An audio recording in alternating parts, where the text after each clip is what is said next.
কলকাতা পুর সংস্থা এলাকায় পেনশনভোগীদের স্বস্তি। বকেয়া ডিআর-এর 50% দেওয়া হবে ব্যাংক থেকে পেনশনের ক্ষেত্রে। আরো বিস্তারিত জানতে রুমা পাল রয়েছেন। রুমা, কি খবর? দেখো, জানিয়ে রাখি 2008 থেকে 2019 এই সময়কালের মধ্যে বকেয়া যে মহার্ঘ ভাতা ছিল বা এরিয়ার ডিএনএস রিলিফ, এটা প্রায় 50% টাকা সরাসরি পেনশনভোগীদের ব্যাংক অ্যাকাউন্টে দেওয়ার সিদ্ধান্ত নিয়েছে রাজ্য সরকার। এবং কলকাতা পৌর সংস্থা এলাকায় পেনশনভোগীদের ক্ষেত্রে এটা প্রযোজ্য। এবং অন্যদিকে জানিয়ে রাখি যে ইতিমধ্যেই যেটা বলা হয়েছে যে এই বিজ্ঞপ্তিতে জানানো হয়েছে যে দ্রুত এবং স্বচ্ছ করতে রাজ্য সরকার WBI-FMS এর অধীনে একটি বিশেষ ব্যাংক পেনশন ম্যানেজমেন্ট পোর্টালও চালু করছে। তবে এখনই পুরো টাকা পাওয়া যাচ্ছে না, বাকি টাকা যেটা 50% রয়েছে সেটা বকেয়া টাকা পাওয়ার জন্য ব্যাংকগুলোকে যে আগের পেনশনের সমস্ত চূড়ান্ত বিবরণী জমা দিতে বলা হয়েছে, ওই সমস্ত নথি খতিয়ে দেখে অবশিষ্ট টাকা দেওয়ার নিয়ম যে রয়েছে পরবর্তীতে সেটা আলাদা বিজ্ঞপ্তির মাধ্যমে রাজ্য সরকার জানিয়ে দেবে। তবে এটাও ঠিক যে রাজ্য সরকার এর আগেও কিন্তু এদের যারা রয়েছেন পেনশনভোগীদের যাতে দিয়ে দেওয়া যায় সেটা কিন্তু ব্যবস্থা করেছিলেন, বিজ্ঞপ্তি জারি হয়েছিল। কিন্তু দেখা গিয়েছিল যে সমস্ত 2008 থেকে 15 এবং সেক্ষেত্রে কিন্তু পেনশন বিতরণের যে প্রয়োজনীয় যে যাচাই করার যে নথি সেগুলো কিন্তু কম্পিউটারাইজ ছিল না।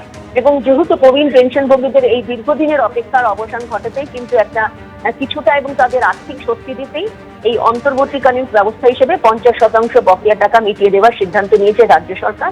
এবং অন্যদিকে জানিয়ে রাখি, কয়েকদিন আগেই কিন্তু যেমন যৌথ মঞ্চের সাথে নবান্নের শীর্ষ কর্তাদের সঙ্গে বৈঠক হয় এবং সেক্ষেত্রে এই সিদ্ধান্ত নেওয়া হয়েছিল। আজকে নোটিফিকেশন দিয়ে সেটা জানানো হয়েছে। এবং সেক্ষেত্রে জানিয়ে রাখি আরো একবার, কলকাতা পৌর সংস্থা এলাকায় পেনশনভোগীদের স্বস্তি এবং ব্যাংক থেকেই পেনশনের ক্ষেত্রে মিলবে বকেয়া ডিআর-এর 50%। ধন্যবাদ রুমা। বারুইপুর কাণ্ডে আহত পুলিশকে দেখতে হাসপাতালে মুখ্যমন্ত্রী শুভেন্দু অধিকারী। বাইপাসের ধারে একটি বেসরকারি হাসপাতালে ভর্তি আহত পুলিশ কর্মী।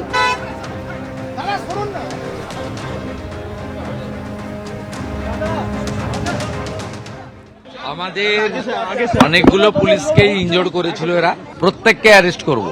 এখানে রবীন্দ্রনাথ RN টেগোরে একজন ছিলেন লেডি, আরেকজন ট্রিটমেন্ট করে বেরিয়ে গেছেন, ইনি অ্যাডমিশন আছেন, এনার ভালো চোট আছে, ওটি হবে কালকে।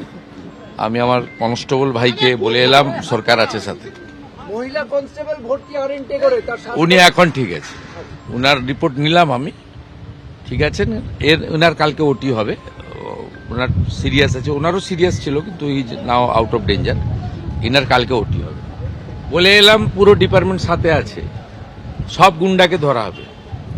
ওখানে যারা নেতাগিরি মাতব্বরি করেছে হবে, প্রত্যেক কাউকে ছাড়া হবে। মুখ্যমন্ত্রী আজকে বলেন, আগের সরকার এমন করেছে বলে জানা নেই, কিন্তু এটা আমার কর্তব্য। এবং একই সঙ্গে তিনি বলেন, বিমান বন্দ্যোপাধ্যায়, শানি ঘোষটা নিহতের পরিবারের সঙ্গে কথা বলেছেন। আশা করি তারাও পরিবারের সঙ্গে কথা বলে সন্তুষ্ট হয়েছেন। আমার মনে হয় না এর আগে কোনো পুলিশ মন্ত্রী বা মুখ্যমন্ত্রী এই ধরনের পীড়িত পরিবারের কথা শুনেছেন বা বলেছেন। আমি এটা মনে করি এটা ডিউটি, আগের লোক করেনি বলে যে আমি করব না তা না। আমি এখানে MP MLA পলিটিক্যাল পার্টিকে ডেকেছিলাম। MP শানি ঘোষ তিনি মিট করেছেন, মাননীয় বিধায়ক প্রাক্তন স্পিকার বিমান ব্যানার্জি মিট করেছেন, 1-to-1 কথা হয়েছে। বারুইপুরের ঘটনায় কড়া বার্তা মুখ্যমন্ত্রী শুভেন্দু অধিকারী। এই ধরনের ঘটনা যাতে রাজ্যে না ঘটে তার ব্যবস্থা করতে হবে। পুলিশ যা করার করছে, সমস্ত SP CPর সঙ্গে কথা বলেছি। আর কি বললেন মুখ্যমন্ত্রী, শুনুন। মোবাইল পেছা, পুলিশের গাড়ি ভেঙেছেন, মোবাইল ফেলে দেবো এবার। রেল লাইন উপড়েছেন, প্রায় অ্যাপ্রক্স 200 আইডেন্টিফাইড হয়েছে, প্রত্যেককে অ্যারেস্ট করা হবে। একটা লোককেও ছাড়া হবে না। পিছন থেকে যারা উস্কেছেন পলিটিক্যাল লোক, যারা ইলেকশনে রিজেক্ট হয়েছেন, কেউ ক্ষমতা থেকে গেছেন, কেউ শূন্য থেকে 1 হয়েছে, কি দিচ্ছি আমার ফ্রেমে বাড়ি এবং আসছে, radical force, anti national force যারা পিছন থেকে উস্কেছেন তাদেরকেও আইডেন্টিফাই করা হয়েছে। তাদের অল রেকর্ড ইত্যাদি ডিজিপির নেতৃত্বে STF সব কালেক্ট করেছে। ওদেরকেও প্রপারলি শিক্ষা দেওয়ার কাজ সরকার করবে। পুলিশকে ডাইরেক্ট ইনস্ট্রাকশন আছে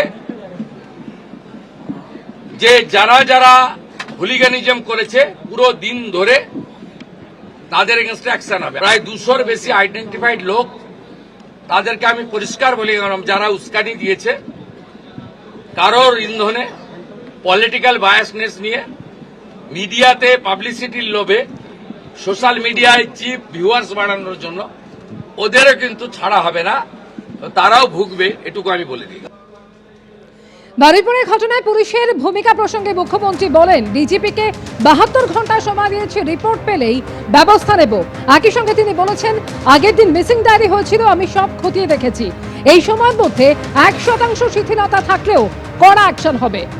একই সঙ্গে তিনি বলেন যে আরজিকর মেডিকেল কাণ্ডে 3 IPS কে সাসপেন্ড করেছি।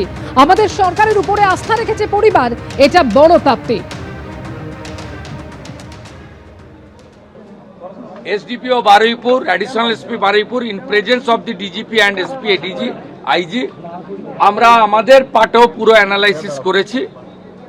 আমি ডিজিপিকে 72 ঘন্টা টাইম দিয়েছি।